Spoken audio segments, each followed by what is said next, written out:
생생하게 상생하며 YTN 라디오 생생경제.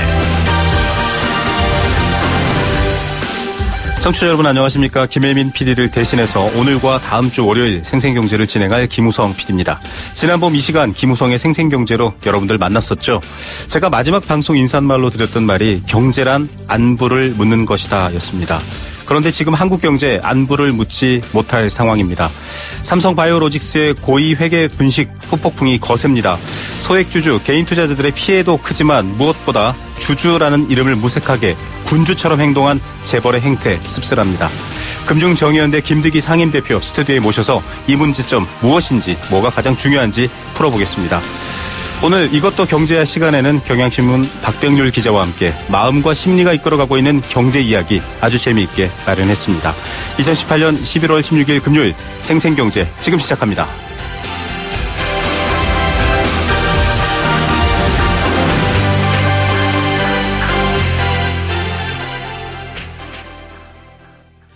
네, 자 오늘 첫 번째 생생 인터뷰입니다. 자, 분식이라는 말, 이 사실 분식회계라는 말이 어렵습니다. 언뜻 들으면 무슨 말인지 알 것 같지만 가루 분자에 꾸밀 식자입니다. 실제보다 좋게 보이려고 사실을 숨기고 거짓으로 꾸밈이라는 사전적 정의가 있습니다. 바로 핵심 단어는 거짓입니다. 이 분식회계는 사실 대우조선 해양 때도 문제가 됐었고요. 이 건강하게 투자하는 사람들에게 아주 정말 날벼락 같은 일들을 만들어내는 일이기도 하고요. 또 경제 질서를 흔드는 아주 나쁜 행동이기도 합니다.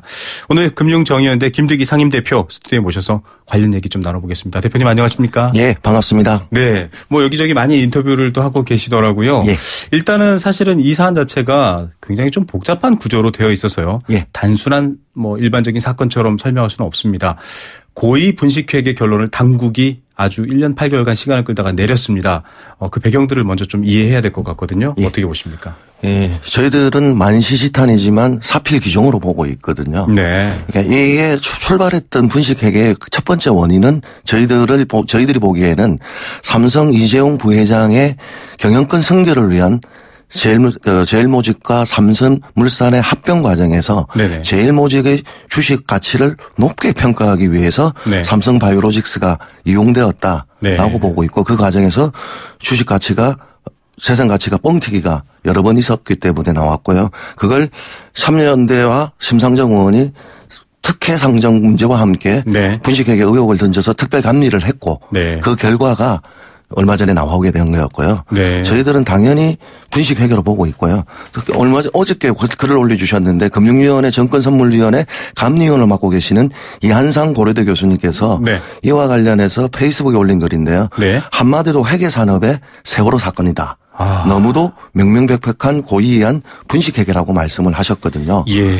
이건 회사와 회계법인이 유착하여 상장을 앞두고 모든 무리수를 동원하여 회사의 순자산과 이익을 부풀린 것이 그 핵심이라고 말씀을 하시고 저희들은 이와 연계되어서 제일모직 주식의 가치가 올라가는데 네. 이용했고 삼성물산 주가는 저가치 평가되어서 1.03호로 주식 교환이 이루어져서 네. 이재용 회장님의 주식 승계 과정들은 원활히 이루어졌다라고 네. 보고 있습니다. 저희들이 우스갯소리로 한 거예요. 네네. 그때 합병이 이루어졌을 때 네. 이 삼성바이오로직스의 줄임말이 삼바거든요. 그렇죠. 예, 삼바 축제를 즐기시다가 축제는 아. 끝나고 이제 어려움이 이재용 부회장님 입장에서는 다가오고 있는데요. 네. 저는 이게 미국의 앨런 사태와 동일하게 보고 있습니다. 네, 엄청난 회계 부정이었고 관련자들이 굉장히 중징계를 받았습니다. 24년에 맞습니다. 가명 없는 조건으로 CEO가 감옥에 지금도 있다고 저는 알고 있고요. 또 다른 관계자는 극단적 선택을 하기도 했고요. 아더 핸더슨 같은 회계법인은 영업 정지를 당하고 네. 결국 여러 소송을 당해서 파산에 이르게 되었는데요. 맞습니다. 이게 지금 분식회계가 인정이 된다면 회계 부정 사건이거든요. 그럼요. 4조 5천억짜리. 네. 국민들 그리고 특히 삼성이라는 이름 가치를 믿고 투자했던 소액주주 네. 입장에서 보면 맞습니다. 자다가 날벼락 맞은 꼴이 되었기 때문에 네. 아마 더 분통이 터지실 겁니다. 이 이름 말하면 다 아실 만한 대형 회계 법인들이 사실은 관계되어 있습니다. 뭐 관계라는 측면으로밖에 지금은 말할 수가 없는데요. 이 회계 산업의 세월호에 비유한다. 박용진 의원이 좀 주도해서 또 얘기를 하고 있는데 박근혜 정부 시절 최악의 금융 적폐 사건이라고 규정을 했고요. 만시지탄과 사필 규정 예. 똑같은 얘기를 했습니다만 조금 청취자분들이 많이 아시는 얘기로 좀 넘어가 볼게요. 국민연금이 삼성물산과 제일모직의 합병을 과거에 이 찬성하는 과정에 논란이 있었을 때요. 예. 앞서 대표님께서 설명해 주셨지만 있지만 그 당시에 사실은 그 비율 자체가 1대 0.35 비율 자체가 사실은 국민연금이 굉장히 손해를 보는 구조였음에도 불구하고 국민연금이 제일모직이 손을 들어줍니다. 예. 이해할 수 없다라고 했었는데 결국은 최순실 국정농단과 모든 것들이 연결되어 있었고요. 그렇죠. 결국은 그렇기 때문에 지금 뭐 재판 중이긴 합니다만 이재용 부회장의 경영 승계를 위해서 제일모직 앞에는 또 에버랜드가 있고 여러 이 복잡한 소유 구조가 있습니다만 삼성물산을 지배하고 결국 삼성전자를 지배하고 삼성을 지배하기 위한 수순 중에 하나의 열쇠를 제공한 것이다 였는데 지금 삼성바이오로직스로 어떻게 보면 그 퍼즐이 더 정확하게 맞춰진 거다. 이렇게 봐도 되는 거죠. 예. 그러니까 국민연금 같은 경우에도 그 당시 이 합병을 삼성물산 주식을 많이 가지고 있기 때문에 손해가 네. 많이 났거든요. 맞습니다. 10대 5 정도였었죠. 이게 삼성물산 주식 매각 가격 결정 청구 소송이 있었습니다. 맞습니다. 이거는 합병을 무효 반대하는 게 분들이 네.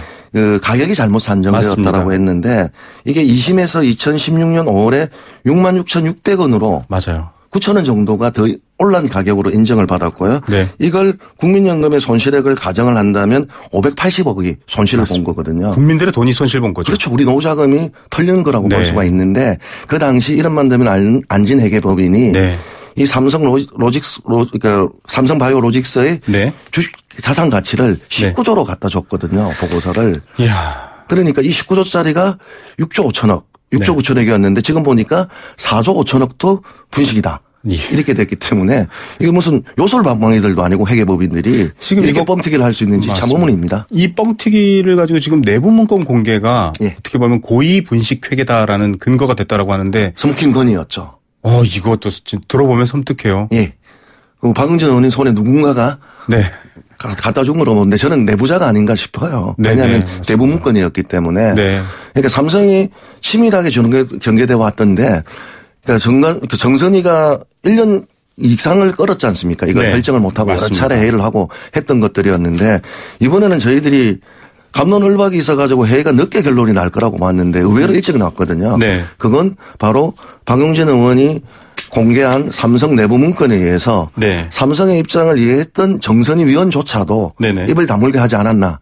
저희들은 그렇게 보고 있습니다. 예. 자, 이제 여기까지 이 사건이 왜 문제가 되는지 삼성이라는 그룹의 재벌의 소유 구조를 위해서 이렇게 일반 투자자 또 경제 질서를 어지럽혔다라는 점에서 여러분들이 좀 전제를 갖고 이야기를 해야 될 것 같은데 후폭풍이 만만치 않습니다. 예, 그렇습니다. 개인 투자자 8만 명이고요. 예. 전체 보니까 20% 이상의 비율이던데 금액도 만만치 않고요. 일단 삼성 상대로 집단 소송은 법적으로 가능하다고 하더라고요. 네, 전권거래법상 집단 소송은 가능하고요. 네. 3분기에 나와 있는 소액주주만 8만 명 정도가 되고 네네. 이걸 금액으로 환산하면 4조 7천억 원 정도 되거든요. 그러니까 이게 주가가 이제 거래 정지가 됐으니까 이 거래 정지가 풀리는 날까지는 이분들은 재산권을 행사를 못 하게 된 거잖아요. 네, 맞습니다. 그렇기 때문에 정권거래법상 고의에 의한 회계 분식이기 때문에 네. 집단 소송이 가능한데 이 집단 소송이 뭘 말하느냐 50인 이상만 모으면 네. 지금 집단 소송을 할 수가 있고요. 네. 저희들 시민사회단체가 표현하는 집단 소송은 네. 소송인들을 모집을 해서 네. 빨리 소송을 들어가 가지고 손해액을 끼친 것들을 갖다가 얼마 달라 이렇게 맞습니다. 하는 소송들이 있는데 두 경우가 다 가능하다. 네. 이 소송은 보고 있습니다. 예, 사실은 지금 이 삼성바이오로직스에 투자하신 분들, 개인 투자자들은 정말로 알 수 없는 정보들에 의해서 어떻게 보면 뭐 앞서 세월호의 비유까지 하셨었는데요. 큰 피해를 입고 또 지금도 고통스러워하시는 분들이 많다고 합니다. 일단은 금융정의연대도 관련해서 여러 가지 이 시민들을 만나고 피해자들을 만나고 계시겠지만 이런 경우에는 굉장히 사건이 길어지거든요. 길어지죠. 잘잘못을 따지기 이전까지 보통 뭐 일반 사회에서도 뭐 민사 같은 경우에는 형사가 결정돼야 이루어지는 경우가 많고요. 어떻게 됩니까? 이것도 좀 길게 갈 그러니까 집단 소송, 그러니까 정권거래법상의 집단 소송을 하게 되면 네네. 이게 사실 6심제거든요. 네. 그러니까 집단 소송을 허가받는데 3심을 가고 그 다음에 이걸 다시 본소송으로 들어가게 되면 네. 보통 5년에서 6년 정도는 걸리고 있고요. 네. 그렇기 때문에 그건 하세월이라고 보고 있고 아마 지금 언론에서 보도되고 있는 것처럼 법무법인에서 소송인단을 모집해서 하는 것들은 1, 2, 3심을 갈 건데 네. 이재용 부회장님의 지금 형사재판이 마무리 단계에 있고 네. 물론 이제 파기환송을 당하면 더 시간이 끌어지겠지만 그렇죠. 파기환송이 사실상 유죄 취지의 파기환송으로 난다고 한다면 형사는 마무리가 되고 있기 때문에 네. 그 과정에서 물론 지금 검찰이 수사를 시작을 하게 될 건데 이게 네. 경영권 승계 차원에 있었다는 것들이 증거 자료가 더 나와서 밝혀진다면 그건 저는 빼도 박도 못할 거라고 보고 있는데요. 네. 그게 아니다 하더라도 이재용 부회장의 재판 과정에서 나왔던 것들을 유추해 보면 네.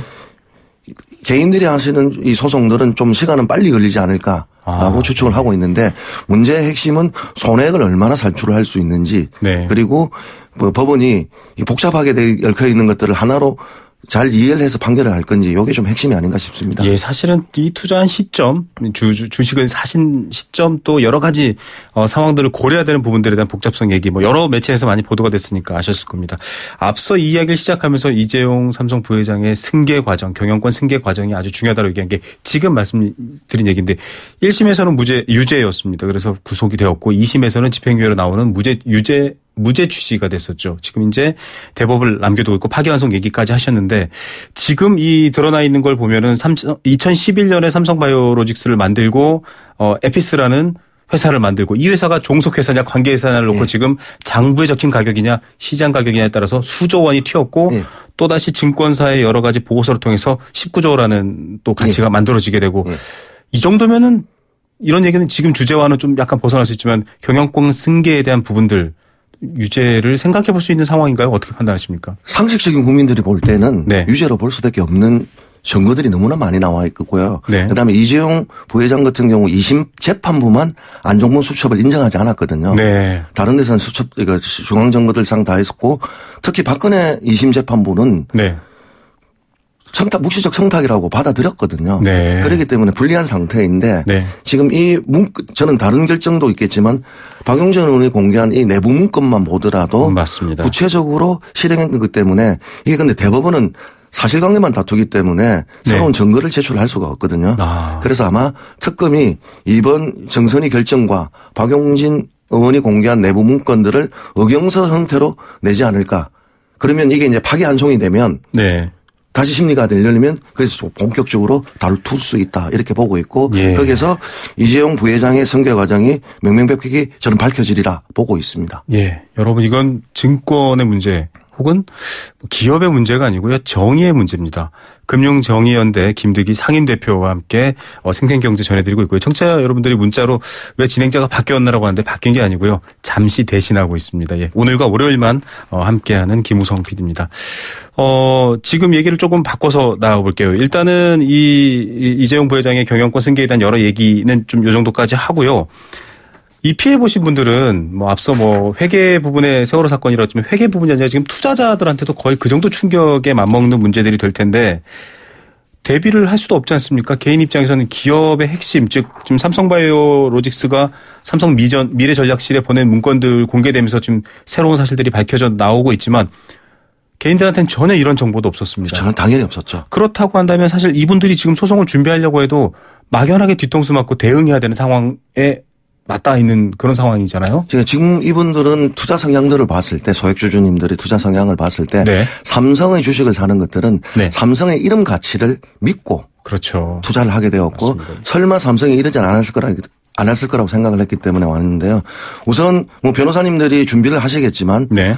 그러니까 삼바와 삼성물산 이사에 대해서 사실상 업무 집행 지시자를 포함들한 이 삼성물산의 이사들입니다. 네. 불법 행위를 통해 해당 회사에 끼친 손해는 주주 대표 소송을 통해서 보전을 할 수가 있고요. 네.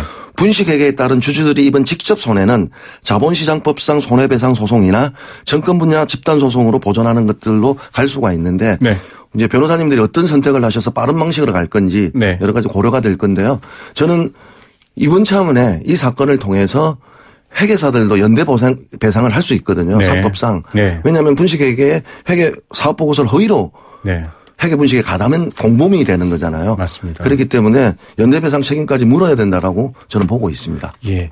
보통 감사인 이런 얘기도 하고요. 이 회계 시스템이 아무리 잘 되어 있어도 그걸 꼼꼼하게 또 관리하느냐라는 어떤 정부라든지 당국의 역할도 있을 텐데 사실 금융위 금감원도 포지션이 왔다 갔다 했어요. 지금 왜냐하면 이 반박하는 입장에서 하시는 말은 왜 정권 바뀌었다고 이렇게 입장이 바뀌냐라는 반발이 있습니다. 여기에 대한 답변도 대표님 좀 해주시면 좋을 것 같고요. 또 두 번째 문제에서는 본인들은 회계 기준에 다 맞춰서 했다. 지금 삼성바이오로직스에서 반박 기자회견을 냈죠. 맞고 그러면서 2012년에 종속 관계라는 게 아니었기 때문에 우리가 뒤늦게 바꾼 거다라는 식으로 또 이제 논리적 얘기를 합니다. 그런 부분들이 사실 가로막혀 있거든요. 어떻게 좀 바라보고 계세요? 그러니까 먼저 삼성의 주장을 반박을 좀 해드린다면 그동안 하지 않았던 것들에서 그래서 정선이가 그래서 1년 8개월 동안 결정을 못하고 있었거든요. 그런데 박용진 의원이 공개한 문건을 보면 스톡 옵션을 행사를 하기 때문에 자기들이 바꿨다라고 지금까지 해명을 했거든요. 그런데 그 거짓말이 만천하에 드러났어요. 콜옵션. 그리고 뭐 1안, 2안, 3안 이런 것들을 결정하는 방식들에 대해서 이야기를 했고 또 하나 금융감독원에서 오케이를 했다.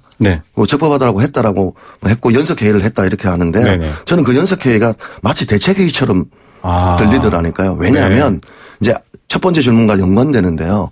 정권이 바뀌니까 그렇다라는 건데 박근혜 정부에서 한 거라서 바뀌는 게 아니라 박근혜 전 대통령과 이재용 부회장의 이 밀접한 관계를 보셔야 됩니다. 왜냐하면 2015년 7월 달에 두 번째 독대를 하시거든요. 이재용 부회장과. 그리고 묵시적 청탁을 통해서 대가를 줄이는데 그게 미르 K에 돈을 출처하게 되고 심지어 정시호가 운영하는 재단에도 돈을 투자하게 되고 그다음에 우리가 가장 분노했던 정유나 말까지 사주고 봉분까지 내주고 있었거든요. 특수한 관계가 있다라는 정황이 많았죠.